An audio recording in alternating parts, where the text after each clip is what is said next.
अस्सलाम वालेकुम viewers. Today is second lecture of कानूनी शहादत ऑर्डर और आज का टॉपिक है स्टॉफल। इसको शुरू करने से पहले मैं बताती चलूँ, स्टॉफल को हम एग्ज़ाम पॉइंट ऑफ व्यू से पढ़ेंगे, समझेंगे नोट्स के साथ, ताकि आपको भी आसानी हो स्टॉफल का टॉपिक एग्ज़ाम में सॉल्व करने में। चलिए शुरू करते हैं आज का टॉपिक। स्टॉफल के रेलिवेंट लॉ है कानूनी शहादत ऑर्डर 1984 के article number 114, 115 and 116, Indian evidence act 1872 के जो सेक्शन इससे रिलेट करते हैं 115, 116, 117। Estoppel introduction definition.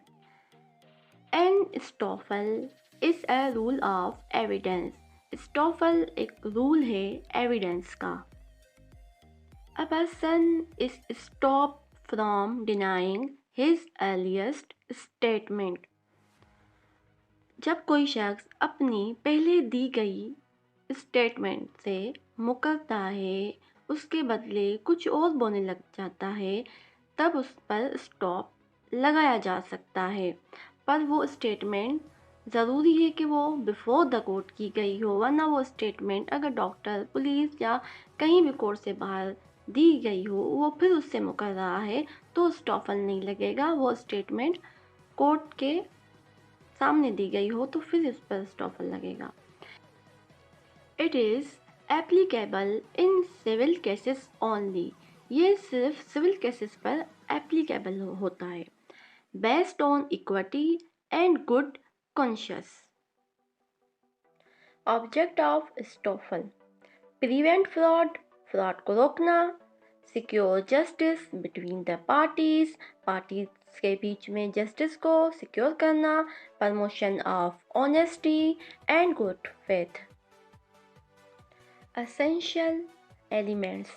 इसके एसेंशियल एलिमेंट्स हैं: a person misrepresents by his act, omission or declaration. Such misrepresentation is regarding the existence of any fact। मतलब एक शख्स अपने अमल, एक्ट या इजहार से गलत बयानी करता है। ऐसी गलत बयानी किसी हकीकत के वजूद के हवाले से हो, यानी कि किसी एग्जिस्टेंस ऑफ फैक्ट के हवाले से हो। सेकंड एसेंशियल है इसका: such misrepresentation is intentionally cause to make a person believe a thing. इस तरह की गलत बयानी जानबूझकर किसी शख्स को किसी बात पर यकीन दिलाने के लिए की गई हो। आगे एसेंशियल है: the other person believe such misrepresentation to be true। The other person does some act believing such misrepresentation. Such act cause injury to the other person and such a person is unaware of the actual situation। इन सब के मायना है: एक person अगर believe कर लेता है, उस गलत बयानी को ट्रुथ मानकर यकीन कर लेता है और उस पर वो कोई एक्ट कर लेता है जिसकी वजह से उससे इंजरी होती है और वो असल सिचुएशन से अनअवेयर होता है। Condition for application of doctrine of Stoffel.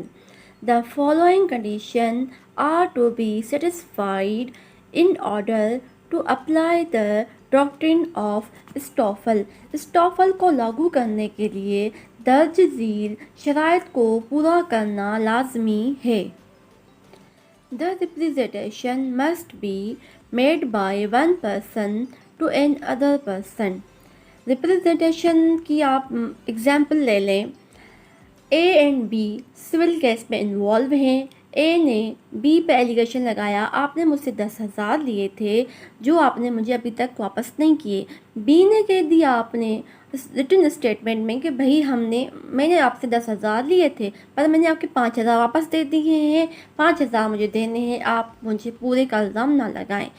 तो आगे चलकर वो अपने स्टेटमेंट से बदल रहा है, अगर वो कह रहा है कि मैंने आपसे 10,000 लिए ही नहीं थे, तो सामने वाला बंदा यानी कि ए बी पर स्टॉफल का प्ली करेगा कि भाई तुमने खुद कहा था कि मैंने तुमसे 10,000 लिए थे, अभी तुम अपनी स्टेटमेंट से मुकर रहे हो।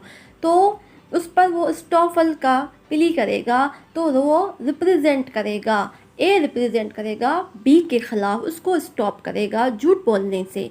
यानी रिप्रेजेंटेशन नहीं होगी तो स्टॉफल नहीं होगा। आप यहाँ पर एक लाइन ऐड कर देना जो मैंने नहीं ऐड की है, नो रिप्रेजेंटेशन नो स्टॉफल। रिप्रेजेंटेशन एक शख्स के तरफ से दूसरे शख्स को होनी चाहिए।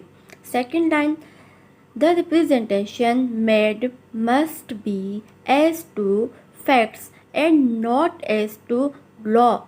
जो रिप्रेजेंटेशन हो वो ज़रूरी है कि फैक्ट्स पर होनी चाहिए, ना कि लॉ पर होनी चाहिए, बिकॉज लॉ तो चेंज होते रहते हैं, कभी कोई केस लॉ कभी कोई केस लॉ, इसलिए लॉ पर नहीं होनी चाहिए, फैक्ट्स पर होनी चाहिए। आगे की कंडीशन है, the representation must be made as to an existing fact. The representation may be made in a manner which makes the other person believe that it is true. The person to whom the representation is being made must act upon that belief. The person to whom the representation would be made should suffer a loss by such representation.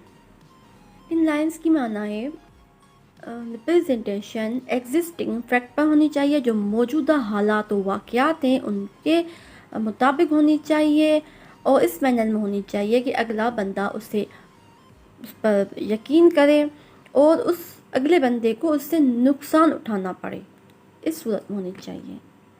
Burden of proof upon the party claiming स्टॉफल।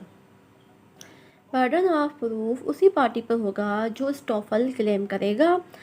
Limitation of estoppel यानी कि स्टॉफल किन किन चीज़ पर लागू नहीं होता है, criminal cases पर नहीं होता है, स्टेटमेंट ऑफ ओपिनियन पर, representation of question of law, mere silence does not amount to estoppel, not applicable to minor upon jurisdiction of the court.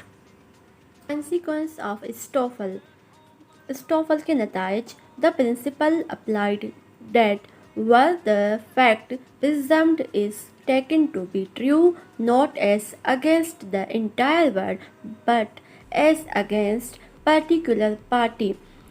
कुछ फैक्ट्स को सच मानना और वो अगेंस्ट में पूरी दुनिया के ना हो, बस पर्टिकुलर पार्टी के अगेंस्ट में जाए। It operates merely as a personal disqualification and does not bind upon anyone who claims by an independent title। ये प्रिंसिपल 1 and 1 होता है, यानी कि एक पार्टी एक दूसरी पार्टी पर क्लेम कर सकती है इंडिपेंडेंट टाइटल के साथ, उसको कोई बाइंड नहीं कर सकता, नहीं कोई रोक सकता है।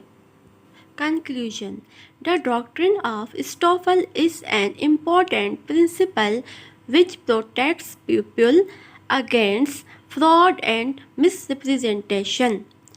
ये estoppel एक अहम प्रिंसिपल है जो लोगों को प्रोटेक्ट करता है फ्रॉड से और मिसरिप्रेजेंटेशन से। Thanks for watching. मुझे सपोर्ट करने के लिए लाइक करें, सब्सक्राइब करें और शेयर करें ताकि मैं ऐसी वीडियोस अपलोड करती रहूं। अल्लाह हाफ़िज़।